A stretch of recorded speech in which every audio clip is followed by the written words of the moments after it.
The view from the bridge here is absolutely incredible. Have a look down here.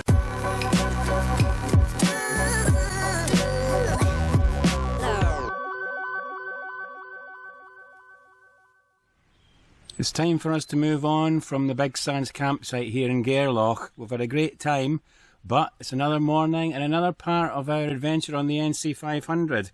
We're heading up to Scourie this time. So we've already had our breakfast. We managed to pick up some nice sausages yesterday when we were at the butcher's at Gairloch. Really good sausages. I started cooking these outside, but the wind was just taking the flame away, so I finished them off inside. They were really tasty, these sausages. I thoroughly enjoyed them. But I didn't have all 6. There's always someone else in the van that's able to give me a hand if I can't manage them all. Tuck in.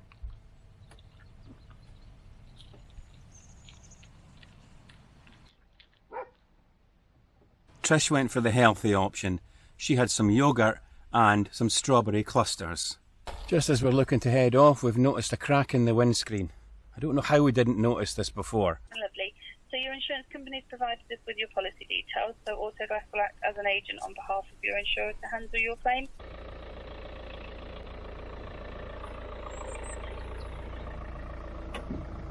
Bit of drama llama there going on. The update is we are booked in to Autoglass in Inverness on Monday. So what we'll have to do is go to Scourie, do our 3 nights there at Scourie. We're supposed to stay 3 nights at Tongue, but we'll stay 2 nights at Tongue. Then I'll get us booked in to a site in Inverness somewhere, maybe the Culloden one again, for 1 night, and then 8 o'clock in the morning we will be at Autoglass, getting a repair done, and the van will be ready by 10 o'clock. Then we'll head back up and we'll go to Dunnet Bay, which will be our next stop. Yeah, so we're not going to let this put us down, are we? No. Just get on it. On with it. Just have to adapt and change your plans. Yeah. And we're on our way. We're on our way from misery to happiness today. Aha! Aha!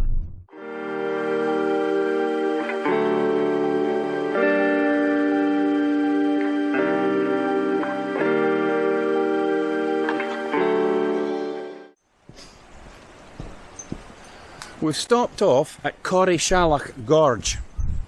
There's a suspension bridge over the gorge, and there's also a viewing platform. Now Trish is back in the van. Her knee's playing up a little bit, so just me and Kira.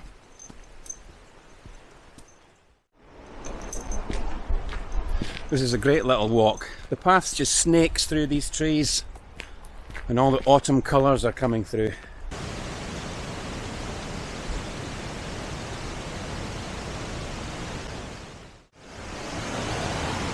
The view from the bridge here is absolutely incredible. Have a look down here. The gorge wasn't carved out by the present river running through it. This is not large or powerful enough. Instead, it's likely that the powerful rivers flowing beneath a glacier occupying the Loch Broom Valley during the Ice Age around 2.6 million years ago actually carved it out.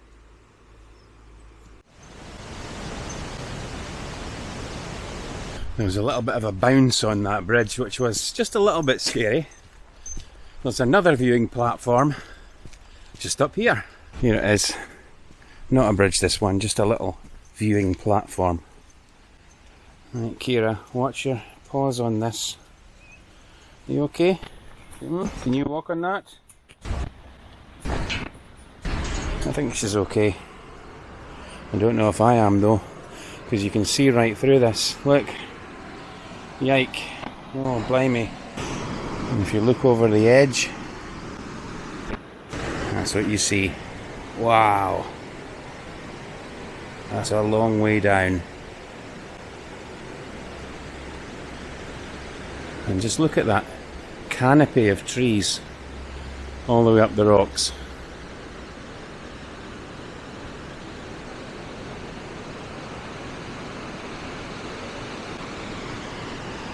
And there's the waterfall that we came from. Way in the distance now.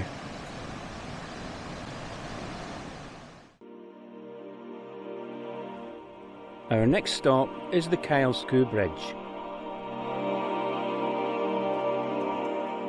We've had a special request from our daughter Gemma to take some shots.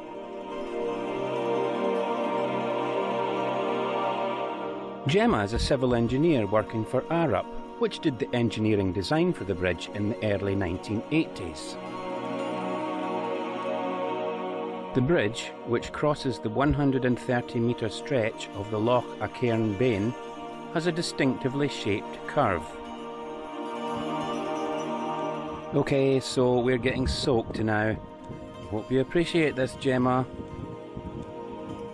There's also a cairn on this site, in honour of the 12th Submarine Flotilla, a top-secret World War II operation.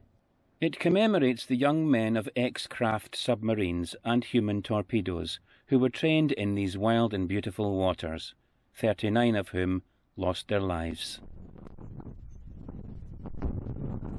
It's lunchtime in Ullapool, and the rain's not letting up at all.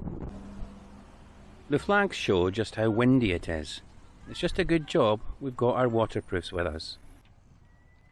I'm not at all surprised that none of these small boats are out today. But it'll take more than just a bit of wind to stop these larger boats from going out to sea. This cast iron village clock is dedicated to the memory of Sir John Fowler, the local engineer who designed the suspension bridge at Ullapool Gorge that I visited earlier. We're on the lookout for somewhere to eat, but it's proving to be quite difficult because everyone has the same idea. Well, it is lunchtime. The ferry boat inn comes to our rescue. I have the chili chicken burger, and Trish has the freshly caught local mussels. Tastes good? Very good. And since Trish is driving again, I can enjoy a pint of Black Sheep Bitter. Nice. We're soon back on the road and we're heading for the ruins of Ardvik Castle. It's absolutely chucking it down, so I venture out on my own, leaving Trish and Kira back in the van. We really like visiting old castle ruins in Scotland and learning about their history, and there's lots to see on the NC500.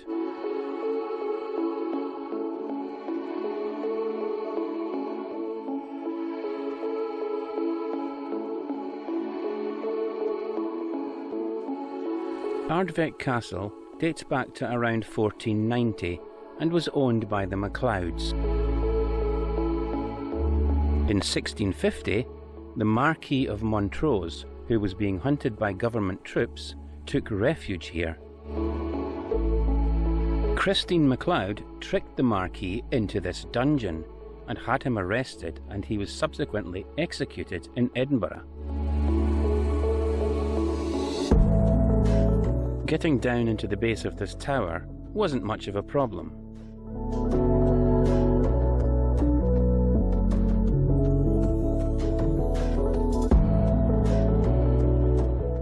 But getting out of it was a little bit more difficult.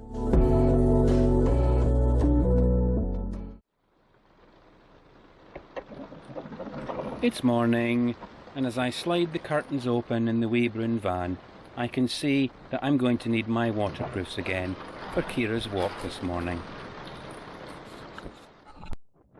But 10 minutes later, things are looking a lot brighter here at Scourie campsite. Scourie, not Scourie as we've been saying all along, but the girl at reception put us right.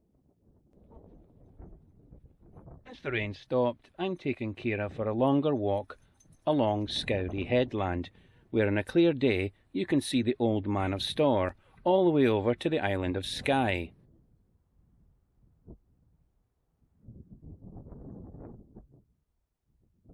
But that's a good half hour away, so I'd better get a move on.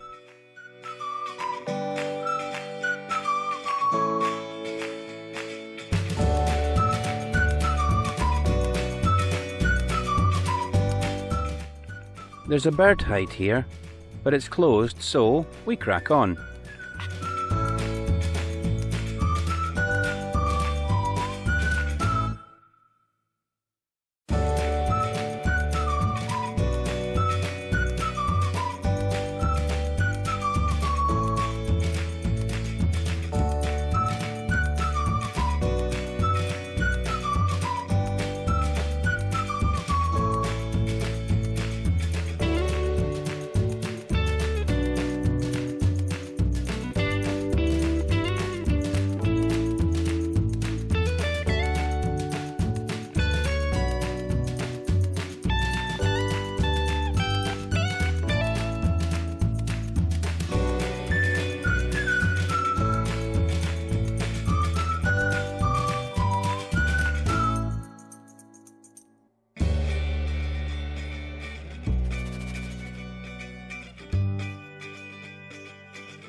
I add a stone to the top of this cairn, so it's now an inch or two higher. Finally, we reach the end of the walk, and these rocks serve as our own private viewing platform. And far off in the distance, just as the walk promised, we can see Skye and the Old Man of Storr. Well, if you enjoyed that walk, I think Ciara did too, because she's having a nap now beside me. Trish is on the tablet, I'm on the laptop catching up on some editing, and tomorrow we're heading off to Kyle of Tongue. That's going to be fun for the next part of our NC500 adventure. Make sure you catch that one. Ta-ra!